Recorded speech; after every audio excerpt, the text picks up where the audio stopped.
Hey Dennis, how are you? Hi, Claudio. Nice to see you. Well, thank you for doing this. I'm sure a lot of people will appreciate it, not only Kiss fans, but also people who are designers at this time. They have no idea how things were done before Photoshop or Illustrator or any of Oh, this. yeah, right. So we're going to try to cover some of the technical aspects of putting together an artwork designed for an album cover, which is what you did for several decades.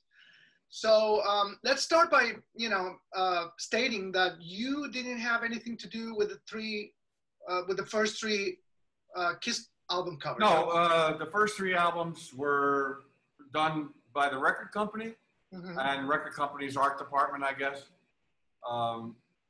But I did have a little something to do with the very first one. Well, Kiss, the debut album. A little background. We knew Bill O'Coin, Kiss's manager, before he became Kiss's manager. He was in the advertising business. And, I worked for an advertising agency. So we did commercials. And a lot of it was shot and edited by a company called Teletape. And Bill O'Coin worked for Teletape as a director. So we knew Bill. And then Bill got into some kind of business with my boss. They were going to do TV production and commercial production. So he moved into our office. So he shared space with us. So I saw Bill every day. And so when he finally discovered Kiss, I was there from day one. Absolutely day one.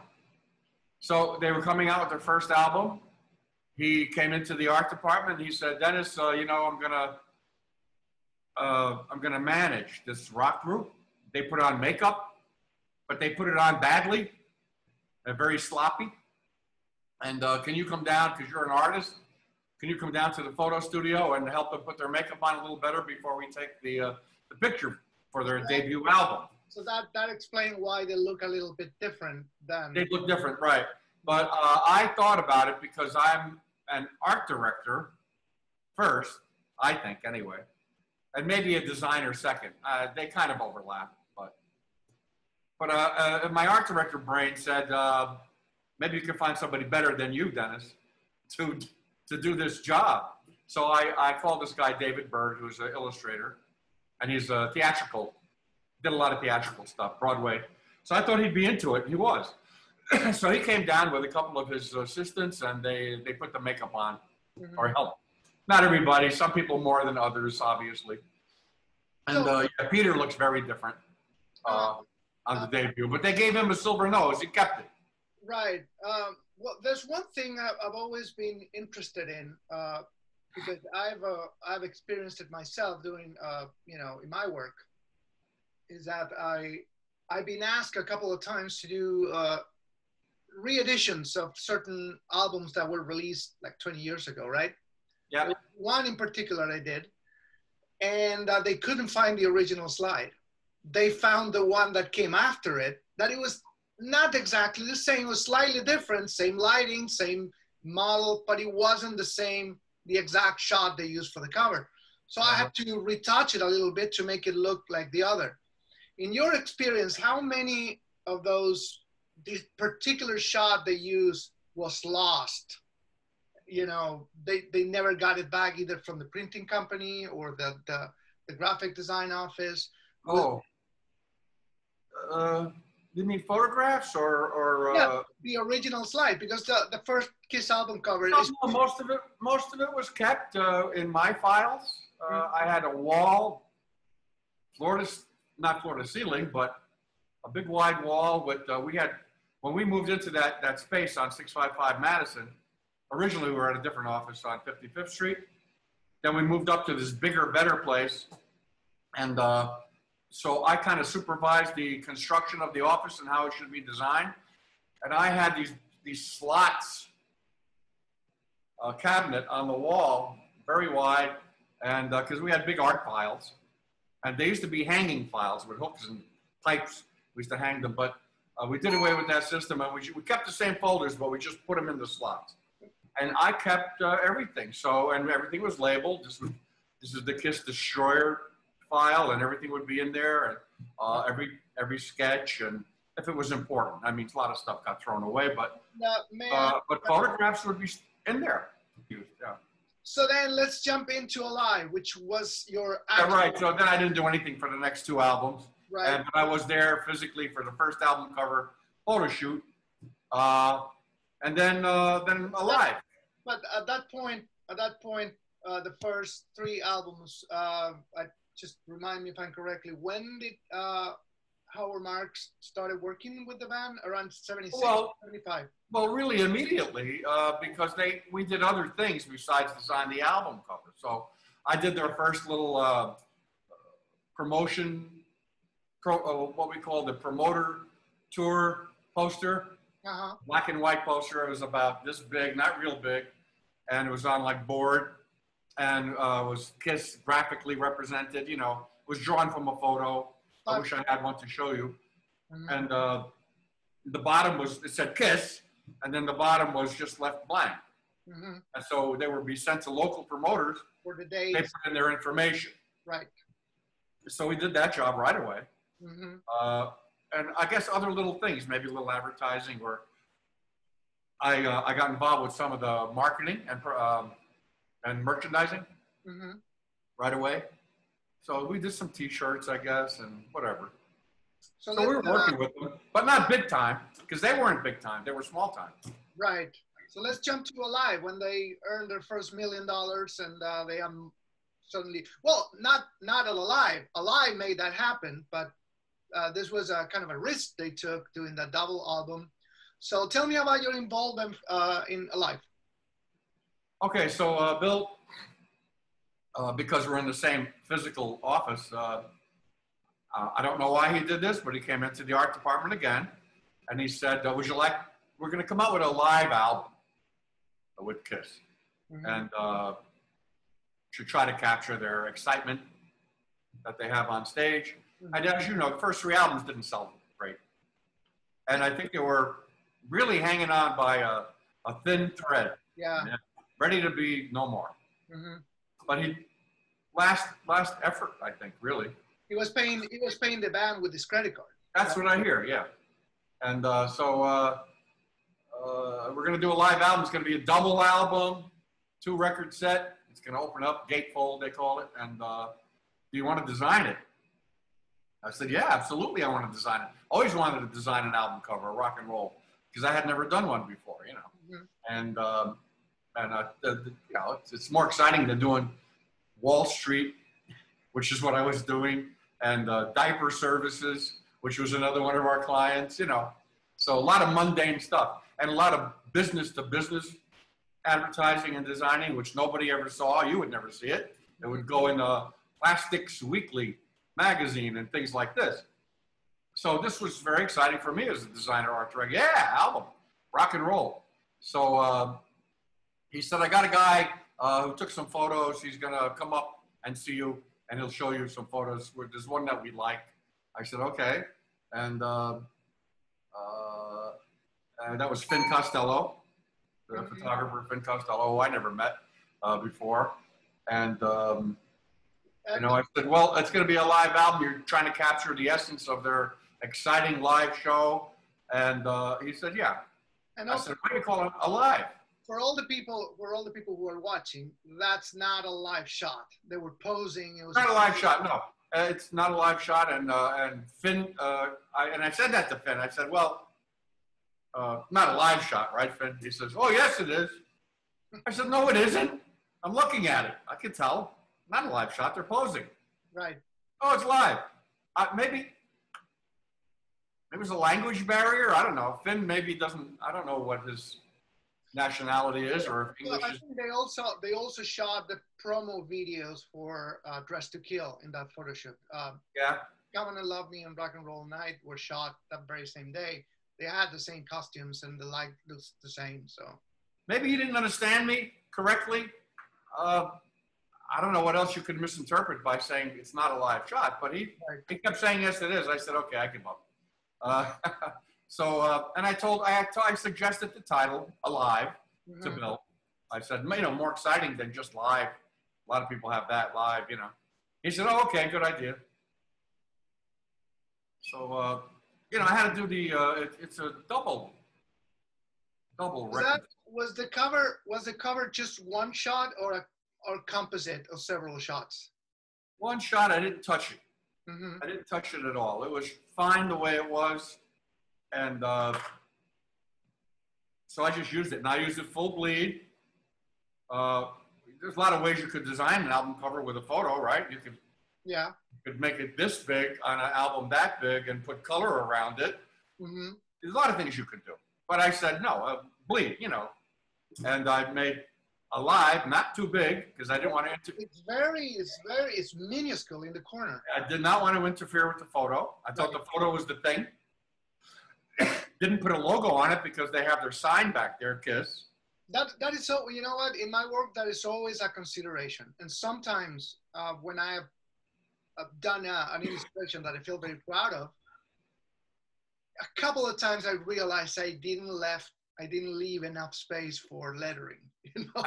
So I had to either reorganize everything and just leave more space at the top. Now you can do those kind of things with Photoshop.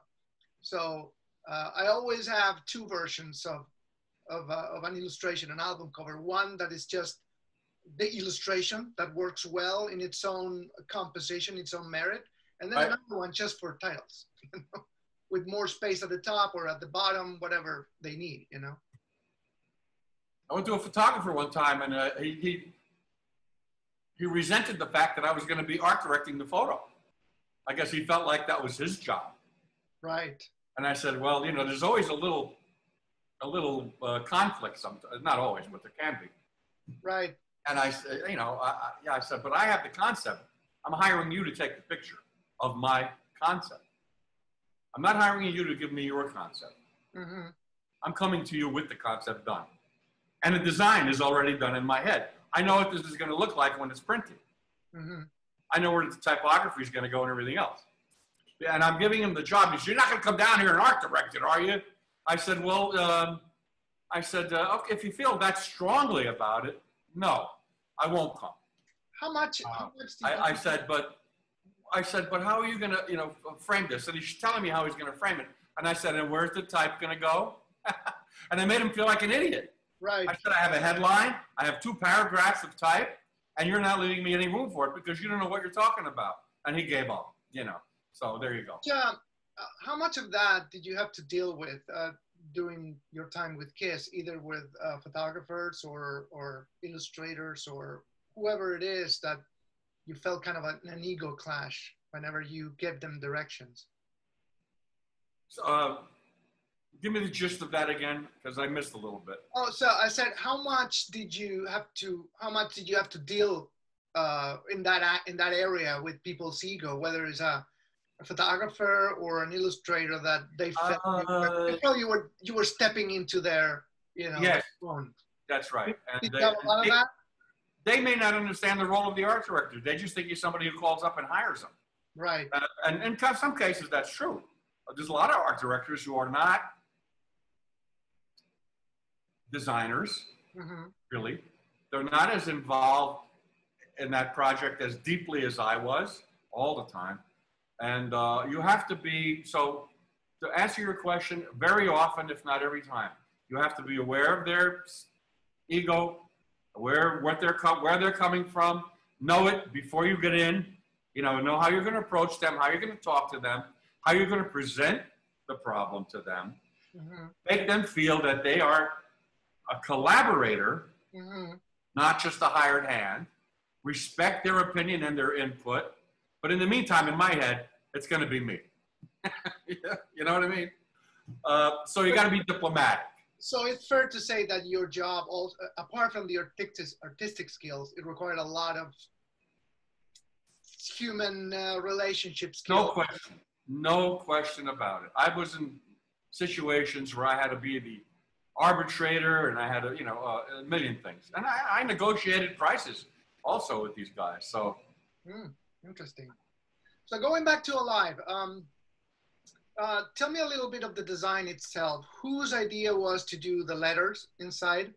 And was you who did the collage of pictures in the inlays, in the inserts? Did you put together that physically, meaning just in a black cardboard. You cut out. Oh, the booklet, the book Sorry? the booklet that came in alive. Uh-huh. Yeah, that was totally done by me, and I don't know if Vinny was working with me at the time. My co-worker in the art department, Vinny DiGirlando. I don't know if Vinny was there for Alive. He might have come during between Alive and Destroyer. So I'm not sure, but it doesn't matter. But anyway, yes, I did it, and wait. And don't be afraid to go technical, because this is the part where people don't know how it was done. Just walk us through the process to put together that booklet. Well, I'll tell you what we did in those days was we made a mechanical. That was called a mechanical. So you get a piece of illustration board, and you draw out the physical size of the printed piece. So if that booklet was going to be 11 inches square, let's say, to fit inside an album, which is 12 inches square, yes, roughly. So you draw 11 inches and 11 inches, 22 inches wide, because the printer prints on flats and then it gets folded. So you're working 22 inches by 11 inches high. And now you take photos, which are usually on slides or transparencies. You make your selections and look at 100 photos, whatever, and you select which ones you want. You say, well, I want to make sure all these guys, and here you go, ego again. I want to make sure I have 4 of Gene and 4 of Paul and not 5 of one and 4 of the other. So you got to do that. And then you've got to look for good group shots, which are very hard to find. On and on and on. So you do that, you make your selections. Then you do your layout. And you could do it on a piece of tracing paper, and you say, this is going to be Gene, he's a vertical shot. Next to him will be Paul touching, overlapping. And you could do this on tracing paper, and you get it all worked out. Then you take your slide, and you measure the top of Gene's head to the bottom of his hand on the guitar, and you say, I want that to be 6.5 inches when it's printed. You send it out to the Photostat house. Wow. You measure the slide. The slide is 1 3/16 inches. Then you take out your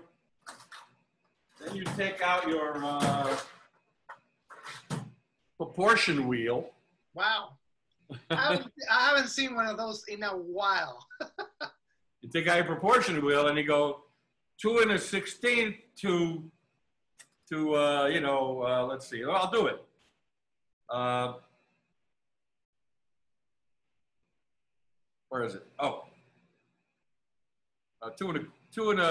1/16 to 6 1/4 is 225% or something.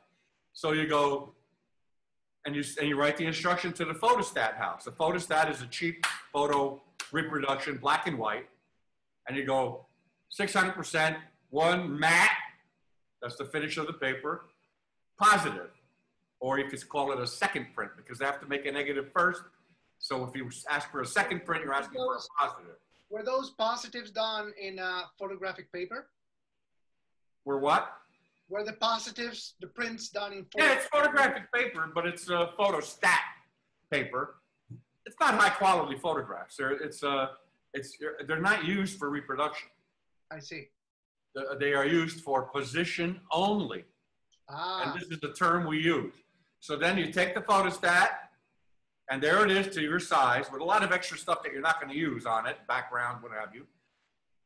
And I make, on a piece of tracing paper, I draw a box that's the size of the box I'm going to have the photo on in the printed piece, 6 1/4 deep by 3 inches wide, and I draw that. And I put it over my photostat, just the position I want, crop it just the way I want. I take a push pin, and I push it through the corners. Now I have a hole, 4 holes. I put it on my drawing board. I line it up with my T-square, and I cut with my razor blade, hole to hole to hole to hole. Now I have a perfect little photo. Rubber cement on the back, and I stick it down where I want it on that page that I've ruled out. So on and so forth with all the photos. and typography, which you order from a type house. You can't make it yourself in the office. It didn't exist. That technology was not, that was a dream. Nobody had that technology, computers and making type. You had to go to the type house, and they were, when I started, they were using what they call hot type, not photographically produced type. Was those the one that you used a pencil and just scratch on top, and they will, you know, attach? Oh no, that's transfer type. The transfer type. That's, yeah, transfer type. Those are the ones I used when I was. Well, for headlines. Yeah. But what would you use if you had a long paragraph? Yeah, those. That would. In 10 point. Right. 10 point. So you call the type house, and somebody has typed this out for you on a typewriter. Mm-hmm. And back in 1973, Kiss were just starting in the Hotel Diplomat, you know, whatever the story was. And it goes on for a paragraph. And you decide where you want that to go on the page. What page, where, how big, etc. And you have to spec the type, specify. We used to call it type specking. And we had a thing called the Gerber Rule.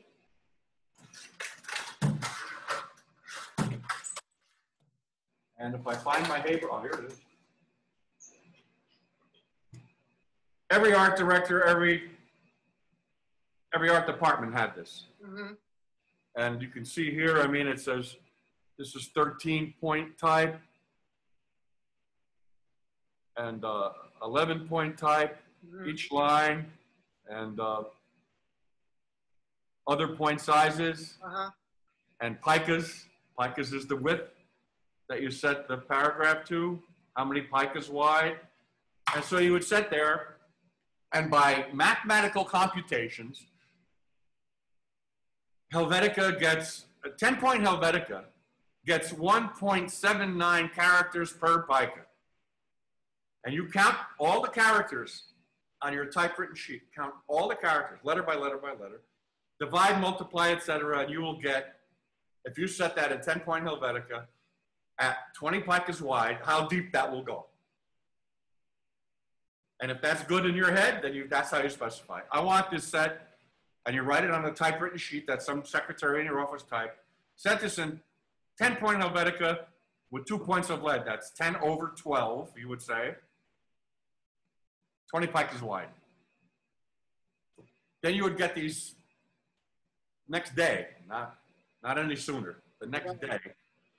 Maybe, if you're lucky, you would get this sheet of crisp black type on this sort of clay-coated paper. It made a very nice, crispy image. And you'd spray it with some Krylon to make sure it didn't run, because it was ink. It was ink on paper. They did hot type. It was lead. So you have lead. So you have to they set up, and then they put ink on it, and they ran it through a little proof press. That's how you got it. No photographic process at all. Hot type, they called it. Wow. Pretty soon, cold type came in, which was photo. But when I first started, we did hot type. Wow. And you'd ask for four of those sheets, those repro sheets, because you'd fuck them up. You know, you'd mess them up. You'd get glue on it, or you'd spray it and it would run, and you know, you needed extras. And it was expensive. So you'd put glue on the back, cut it out, stick it down, and then on an overlay, you'd say, this type is going to be 100% red plus 100% yellow. And that makes a very bright red. And that's what you want it to be. So it was a good week of work to put together a booklet like that, right? A lot of work, a lot of knowledge. You got to know. You got to know all this stuff.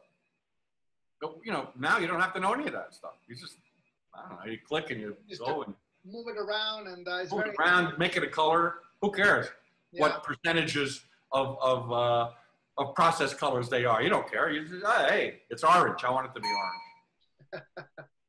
But then we had we had books. We had these color books, and you'd find out what percentage of red and yellow made the orange that I want. Then you would specify it. Well, that is also the reason why there's so many people doing design that are not designers, because it became so accessible for everybody. Right, and it'd be easier for people, and you didn't have to have all of that technical knowledge, and yeah. So, The notes, you want to know about the notes? I'll go back to that, the little letters. That was my idea. Bill said, I want to have liner notes. What's your idea? Yes. Uh-huh. Bill said, I want to have liner notes from each band member to the fans, talking to the fans. Because, you know, it's a live album and we love our fans and the fans mean everything to us. And so there were going to be liner notes like any other album, set in type. Mm-hmm. You know, it's just regular typography somewhere. And I said, well, it's a live album, keeping with the live feeling. Right. I said, let's have them write out with their hand on paper, different pens, different paper, and I'll put them together like a little still life, and we'll photograph it. And it'll be great. You'll be able to see the texture of the paper and the ink, and, you know, it'll be a beautiful still life shot. It's still. He said, okay, great idea. So we had each guy write it out, you know. So, no, it still looks great. I think it was a great idea. I love the design. I love the design of Alive. It's very organic. I like that. Yeah, and that was the inside left page of the gatefold. The right page was advertising for the first 3 albums, which was a good idea, right? Mm-hmm. I mean, hey, if you like this, maybe you'd like to go out and buy the first 3 albums. Which didn't sell so well. Absolutely, it was a great advertising, and but it's marketing. You know, the record company wouldn't have done that. Mm-hmm. But we're an ad agency. That's the way we think, right? Yeah. It's like collecting, you know, cards. You get one, and you say, "Oh wow, I'm missing this other." So let's go get them. Yeah. So whose idea was? Who selected the picture in the back, which has become a classic picture? I know. Where did I get that picture from? I don't know. It was handed to me. Who took it? Who took that picture? I'm sure. Is there a credit on that? I think it was Finn Costello as well. He was running around the arena at Cobo Hall. And that makes sense because then Finn gave me both pictures at the same time. Mm-hmm. And they didn't consider it for the back or anything else. They said here, and maybe even for the front. I don't know. And I said, oh, this will make a great back cover. Great back cover. So it wasn't your idea. It was handed to you for the back cover. Oh yeah. The first album there was no concept from me. It was all just design from elements that I was given. So I was given the 2 photos. I named the album. My idea to do the notes. And then the back cover is just my design using that photo. I came up with the 1, 2, 3, 4 instead of side 1, side 2. Right. Because when you're counting down music, when you're a musician, right? Mm-hmm. What do you say? 1, 2, 3, 4. Da, da, da, da, da, da, you know. So that's the way I did it. That's why I did that. So obviously, keeping with the live, you know. Those 2 guys in the back have come back several times for. I see pictures of them now as adults. Yeah. There's pictures of them in the 80s, in the 90s. Oh yeah. You can do a follow-up as they go old, and they take the same picture with the same sign. They still have the sign. Yeah, I know. I saw that. There was even a debate. Oh, that's a recreation of the design of the sign. And it's not the real sign, but it is. It's the real sign. And one last question about Alive. How did you feel about? Because I'm assuming this was your first multi-million selling work. That's right. How did you feel when it became this huge success that pushed them into stardom? Well, you know, the guys in the band they would hang around our office because Bill was up there. And so they were always hanging around, just doing nothing. Mm-hmm. Nothing to do, nowhere to go, you know. They're home away from home. And so if they weren't touring, they'd be hanging around the office a lot of times. And there was just, you know, the guys, Kiss. I loved their first album. I really did. I used to take it to parties with me when we went to parties and played the Kiss album. But they weren't famous yet. Not really famous. Just a little bit famous. But when Alive became a million seller, they became famous. Mm-hmm. That's the thing that, as you know, pushed them right over the top. Yeah. And all of a sudden, our office has changed. I mean, the phones are ringing all the time, press calling, interviews, blah, blah, blah, photo. Bill O'Coin is walking faster, and, you know, everybody, it's amazing. It's amazing. They're famous. So I felt that excitement naturally. and it was great fun. Higher wages for everybody. Raises? Yeah, nothing. Oh no, really? I thought you would, get some of that success. I was a salaried employee. I never reaped any monetary rewards. So your salary didn't go up after our life? No? Nice job, Dennis. Maybe, if you're lucky. Wow. Yeah. So anyways, thank you so much for doing this, Dennis. This was awesome. Next one is going to be Destroyer. Okay. I'll see you, Claudio. Thanks. Bye-bye. So signing off.